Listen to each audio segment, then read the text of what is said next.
Bonjour, je suis aujourd'hui en présence de Lau Keta, cofondatrice de Keta Systems, qui est ici pour nous parler de la mise en place au Québec et au Canada de l'Organisation des professionnels noirs de l'aérospatiale, l'OBAP, qui vise à encourager les étudiants, et plus particulièrement ceux issus des minorités visibles, à poursuivre des carrières en aérospatiale.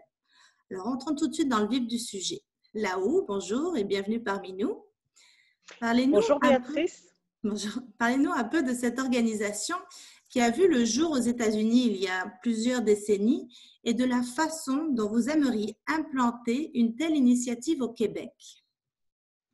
Alors Béatrice, tout d'abord, je tiens à vous remercier de m'avoir invitée pour parler de l'Organisation des professionnels noirs de l'aérospatiale appelée OBAP. Alors, l'histoire d'OBAP a débuté en 1976 au mois de septembre avec Ben Thomas, un jeune pilote afro-américain chez Eastern Airlines qui a décidé de fonder une organisation permanente afin de lutter contre la discrimination dans l'industrie du transport aérien. Alors, il a donc invité 37 pilotes afro-américains représentant près de 50% du total de l'industrie à l'époque à se réunir à Chicago. Et c'est ainsi que l'Organisation des pilotes de ligne noirs a été créée et elle est devenue au fil des années l'Organisation des professionnels noirs de l'aérospatiale, OBAP donc, qui a pour but principal de se focaliser sur la préparation des jeunes afin qu'ils aient des carrières réussies dans l'aviation. Alors, les personnes qui continuent de porter aujourd'hui l'héritage de Ben Thomas et qui sont à la tête d'OBAP sont Vanessa Blacknall-Jamison, qui est conseillère en gestion du changement et formatrice en leadership pour la FAA, ainsi que Randall Rochon, qui est pilote chez United Airlines. Alors, la mission que mes patrons chez OBAP m'ont confiée, c'est d'implanter OBAP au Québec et ensuite au Canada pour continuer l'héritage de Ben Thomas et inspirer tous les jeunes, qu'ils soient blancs, noirs ou autochtones. Et pour ce faire, je ne peux pas réussir toute seule, bien évidemment. J'ai besoin d'aide et de toutes les bonnes volontés et c'est pour cela que j'aimerais m'appuyer sur des associations telles que Aéro Montréal, les Filles et les Sciences, ainsi que des universités telles que l'Université Laval, l'IRT Saint-Exupéry de Montréal, des écoles comme l'ENA, bref, tout le réseau, tout l'écosystème québécois qui serait prêt à m'accueillir pour implanter OBAP au Québec. Merci. Oui, il est en effet urgent et important d'agir sur les enjeux de diversité et d'inclusion dans le cadre de l'instauration d'une stratégie efficace de planification de la relève. Aéro Montréal a d'ailleurs publié au début de l'année 2020 un livre blanc sur le thème de la gestion, de l'équité, de la diversité, de l'inclusion, un thème qui est très cher à nos yeux.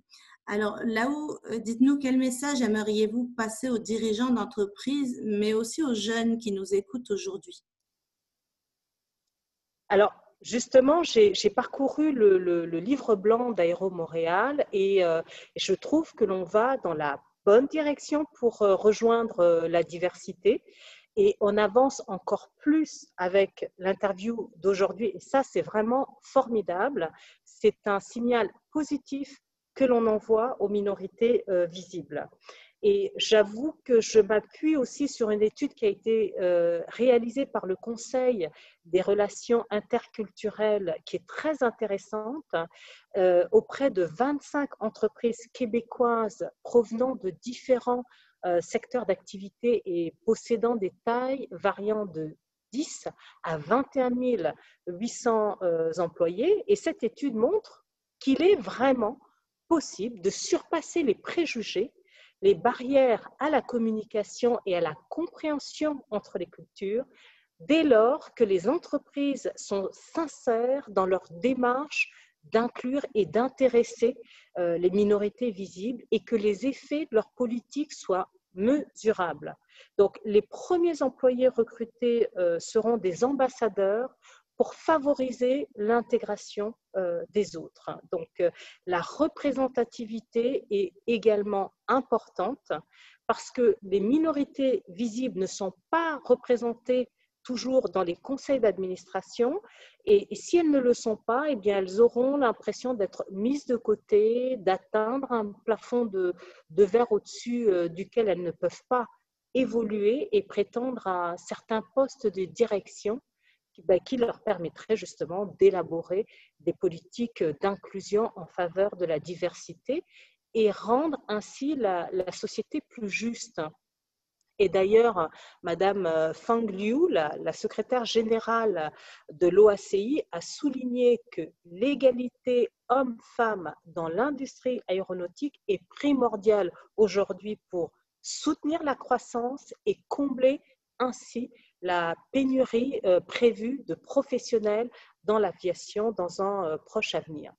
Et quant aux jeunes, je dirais qu'il est important pour eux d'intégrer des associations aéronautiques telles que Aéro Montréal et OBAP en plus de leur cursus afin de développer un réseau et de se trouver des mentors qui leur permettraient de leur ouvrir des portes et de les aider à réussir dans leur carrière. Moi-même, je mentore des jeunes chez OBAP et nous avons un réseau de volontaires qui va de personnes travaillant à la NASA, en passant par la FAA, jusqu'à l'armée de l'air américaine, donc l'US Air Force. Et j'aimerais donc adapter ce modèle au Québec et au Canada pour booster tous les jeunes. Excellent, merci. Alors, vous êtes en train de créer une communauté au Québec, si je comprends bien. Comment peut-on en savoir plus et éventuellement participer? Alors, moi, je suis une ambassadrice au travers d'OBAP pour tous les jeunes et aussi pour que les minorités visibles en aviation se sentent représentées et qu'elles ne soient pas isolées dans leur parcours aéronautique. Étant moi-même une femme noire, je sais combien il est difficile de réussir dans cette industrie. Donc, il est important pour moi de réussir ma mission d'ambassadrice et j'espère pouvoir construire un partenariat pérenne avec Aéro Montréal afin que nous travaillions ensemble justement pour bâtir cette communauté et envoyer un signal positif aux minorités et aux jeunes en situation de handicap pour leur dire que l'aéronautique est vraiment une industrie inclusive au Québec et en plus cela permettrait d'attirer des talents au Québec, de susciter des vocations pour la relève de main-d'œuvre dans l'aérospatiale. Et le prochain événement dont j'ai la charge, qui est en février, pendant une semaine, les étudiants québécois pourront s'inscrire à la semaine virtuelle des professionnels à l'école et discuter ainsi avec des pilotes de United Airlines, de l'US Air Force, des ingénieurs de la NASA, des contrôleurs aériens, etc. et de développer ainsi leur réseau pour trouver des mentors et réussir dans leur carrière aérospatiale. Donc, j'ai créé une page LinkedIn d'OBAP au Canada et je vais créer la page Facebook d'OBAP au Canada pour tous les étudiants. Ainsi, ils pourront suivre tous les événements ainsi que toutes les choses que je suis en train de mettre en place au Québec. Là-haut, merci pour votre temps et ce discours fort intéressant. Je pense qu'on a tous hâte de pouvoir implanter un si beau projet dans notre province et notre secteur d'activité. Alors, on vous souhaite bonne chance et on va suivre cela de près sur LinkedIn et Facebook. Je vous remercie et bonne fin de journée. Merci beaucoup, Béatrice, de m'avoir invitée et je vous souhaite une bonne fin de journée également.